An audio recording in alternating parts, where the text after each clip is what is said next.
A beautiful Telugu book has been launched today by the former Governor, Chief Minister, and the Council of Chief Cabinet Minister, respected Sri Sushil Kumar Sindeji.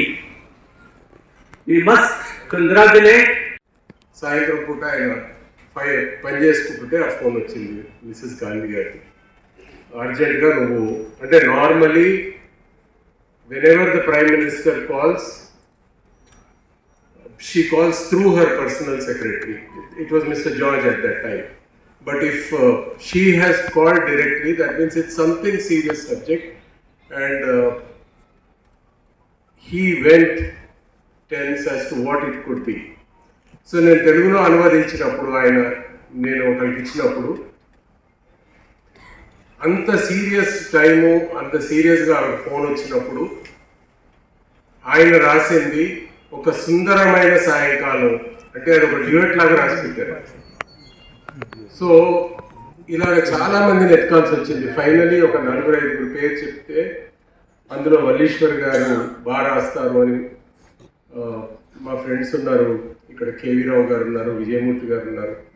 వాళ్ళు చెప్పారు వల్లీశ్వర్ గారు అయితే కరెక్ట్గా justice చేయగలుగుతారు అన్నప్పుడు వల్లీశ్వర్ గారి దగ్గర వెళ్ళినప్పుడు అప్పుడు కూడా 3-4 తోని ఒక చాప్టర్ సేమ్ చాప్టర్ రాయించుకొని ఒక 5 న్యూట్రల్ పీపుల్కి నేను అది ఇచ్చాను. ఇచ్చినప్పుడు అందరూ కూడా యునానిమస్గా వల్లీశ్వర్ గారు రాసిందే బాగుందన్నారు. సో వల్లీశ్వర్ గారిని సెలెక్ట్ చేసి వల్లీశ్వర్ గారిని రిక్వెస్ట్ చేసినప్పుడు ఆయన ఎంత కష్టపడ్డారు. హాలిడేకి అమెరికాకి వెళ్ళినప్పుడు కూడా ఆయన అనువాదం.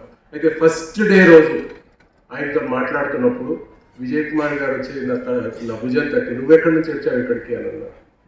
మీరెవరండి అంటే నేను విజయ్ కుమార్ గుర్తుపట్టలేదా, this book is going to be published by Emesco అని అక్కడే ఖచ్చితంగా చెప్పేశారు. I'm so thankful to Valliswar garu and Vijay Kumar గారు for bringing this book to this shape. Gopal Gowda గారు చాలా చెప్పారు. యాక్చువల్లీ ఈ బుక్ మీరు చదివితే తెలుస్తుంది. అంటే ఎక్కడి నుంచి ఇప్పుడు నేను ఉంటున్న ఒక మామిడిపల్లిలో ఒక బీద కుటుంబంలో పుట్టిన మనిషి ఒక లేబరర్గా ఒక బట్టల దుకాణంలో పనిచేసి అక్కడి నుంచి ఇది నా లైఫ్ కాదని పారిపోయి అక్కడి నుంచి ఢిల్లీ వైపు పారిపోతూ మధ్యలో ఆకలేసి నాగ్పూర్లో దిగి నాగ్పూర్లో ఒక రోడ్ కాంట్రాక్టర్తోని నాకు ఒక ఏమైనా పనిపిస్తారా అని అక్కడ మేస్త్రిగా పనిచేసుకుంటూ అక్కడి నుంచి మళ్ళీ ఢిల్లీ వెళ్ళి చాందినీ చౌక్ దగ్గర క్లాక్ టవర్ దగ్గర కూర్చొని షూ పాలిష్ చేస్తూ అక్కడి నుంచి స్వాతంత్ర ఉద్యమంలో పెషావర్కి కొరియర్ బాయ్గా వెళ్ళి ఫైనల్లీ అమృత్సర్ వెళ్ళి అమృత్సర్ రైల్వే స్టేషన్లో షూ పాలిష్ చేసుకుంటూ నాకు బాగా జ్ఞాపకం 1984లో రాజీవ్ గాంధీ గారు ఆయన్ని మెదక్ నుంచి నిలబడమన్నారు. నేను 2 సార్లు సెక్రటరీ నుంచి గెలిచానండి, ఇది నా ప్లేసు, నన్ను మళ్ళీ మెదక్ ఎందుకు వెళ్ళమంటున్నారంటే లేదు అక్కడ మదర్ రిప్రజెంట్ చేశారు, సో ఆ ప్లేసు అనాథ అవ్వద్దు, మీరు డెఫినెట్గా అక్కడ వాళ్ళు ఆవిడ వెళ్ళిపోయింది కాబట్టి మమ్మల్ని ఎవరు పట్టించుకోవడం లేదు అని అనొద్దు, మీరు మెదక్ నుంచి నిలబడ్డమన్నప్పుడు ఆయన 1500 ఓట్లతో ఓడిపోయారు. చాలా డిప్రెషన్లోకి వెళ్ళినప్పుడు ఆయన ఢిల్లీ వెళ్తూ ఉంటే మా అమ్మ నన్ను కూడా తోడేళ్ళమని నేను వెళ్ళాను. ఆయన నన్ను తీసుకొని అమృత్సర్ వెళ్ళి ఎక్కడైతే షూ పాలిష్ చేసేవారో అక్కడ అరగంట కూర్చున్నారు. నేను ఎందుకు కూర్చుంటున్నారు ఇక్కడ అనుకున్నాను. ఇటు తిరుగుతూ ఉన్నాను. నేను ఒక అర్ధగంట అక్కడ కూర్చొని దాని తర్వాత లేచి వచ్చి అసలు నేను ఎక్కడి నుంచి స్టార్ట్ చేశాను నా లైఫ్, నేను ఎక్కడ రీచ్ అయ్యాను, నేను ఎందుకు ఫీల్ అవ్వాలి ఓడిపోయినందుకు అనుకుంటూ మళ్ళీ పూర్తిగా ఒక డిఫరెంట్ మనిషి అయిపోయారు. సో అట్లా ఆయన జీవితం చాలా ట్విస్ట్ చేసింది. ఆ పుస్తకంలో ఉన్నాయి. నేను తెలుగు అంత అప్రిషియేట్ చేయను కాబట్టి ఈ పుస్తకం అంత చేయకపోవచ్చు, కానీ ఇంగ్లీష్ పుస్తకంలో ఉన్నాయి నేను ఎడిట్ చేసింది. ఆయన డిక్టేట్ చేసింది. మొదట ఆయన సెక్రటరీ కపూర్జీకి డిక్టేట్ చేశారు, ఆయన ఫేవరెట్ సెక్రటరీకి. ఆ తర్వాత నా మేనకోడలు శ్వేతాంబరికి డిక్టేట్ చేశారు. దాని తర్వాత నాకు డిక్టేట్ చేశారు. ఇవన్నీ పొందుపరిచి తీసుకెళ్ళి ఇచ్చిన దాన్ని వల్లీశ్వర్ గారు ట్రాన్స్లేట్ చేసిందే ఈ పుస్తకం ఇది. అయితే ఇక్కడికి పిలవాలనుకున్నప్పుడు హూమ్ డు వి కాల్ అన్నప్పుడు first I can never forget when I approached, when I went to Delhi, I met Mr. Pranam Mukherjee, requested him to write the foreword. He said, I don't think anyone knows Shiv Shankar better than me, because when Mrs. Gandhi called him to take care of her legal issues during Shah Commission and the cases that Janata government had put against him for what she had done during the emergency, she was accused number one and I was accused number two. So every day I used to interact with Shiv Shankar. So I exactly know that person. I am going to write forward to him. Unfortunately, within 1 week, Sri Pranam Mukherjee passed away from COVID. Then I was looking around to see who should write the forward. Then I thought, who else better than my mother? Because she is the one who knows him completely and thoroughly. So I went to her.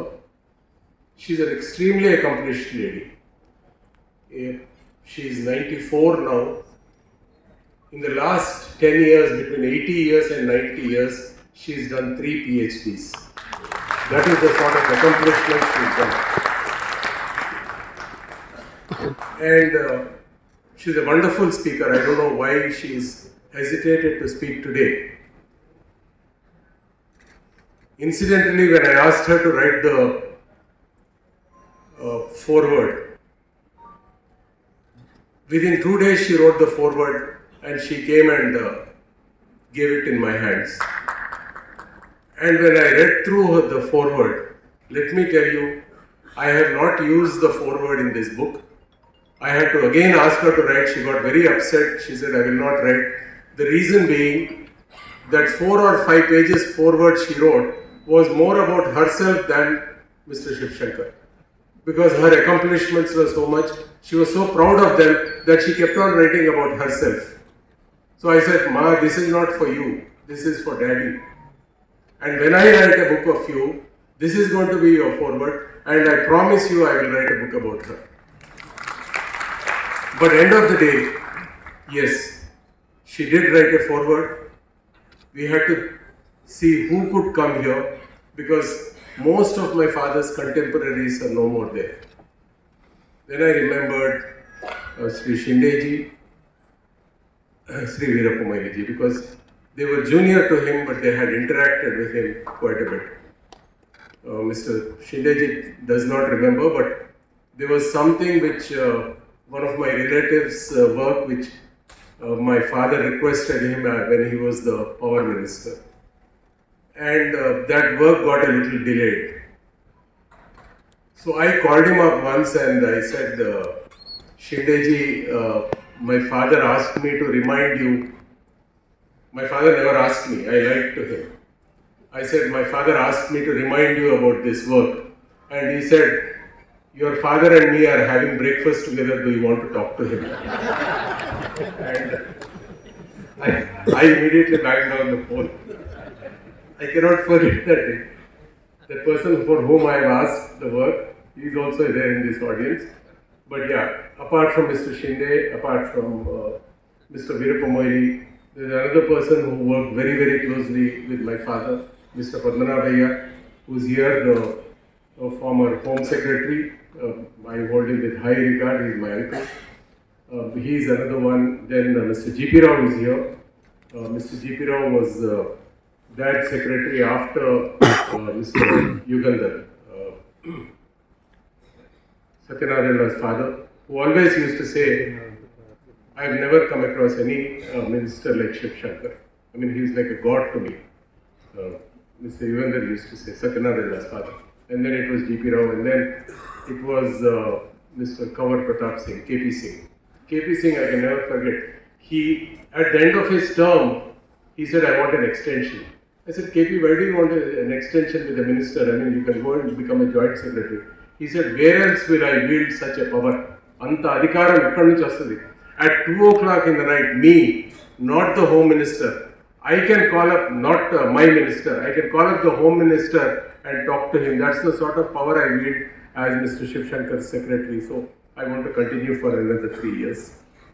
So that was the sort of man my father was. It was a pride editing. COVID gave me the opportunity to sit down and do his work. All I can say is, I am extremely, extremely proud. I'm sorry, I don't know how I missed out. There's another person who has been with my father from the day he entered into politics. That was Mr. Keshwar Rao. I apologize.